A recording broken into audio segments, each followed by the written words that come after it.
Ukajon, nima qilishim kerak? Aytgin tez-tez. O'zingiz haqingizda ozgina gapiring, planlaringiz haqida, rejalaringiz haqida gapiring. O'zimni planlarim qanaqa? Hozirda men bitta kitob o'qiyapman. Siz ham kitob o'qigansiz yaxshiroq bo'lardi. Krugozor kengayadi.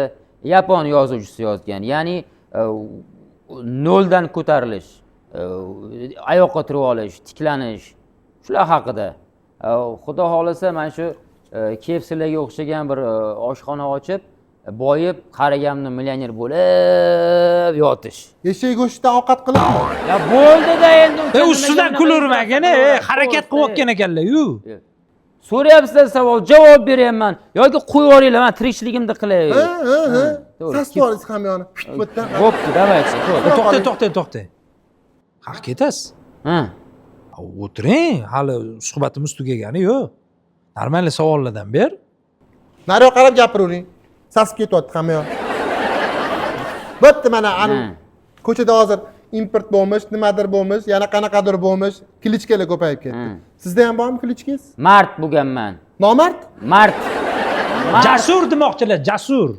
Mard, bag'ri keng inson bo'lganman men. Beva bechoralarga yordam berganman. Voy, men ham bevalarga yordam beraman. Siz boshqacha yordam bergansiz. Men moddiy yordam berganman ularga.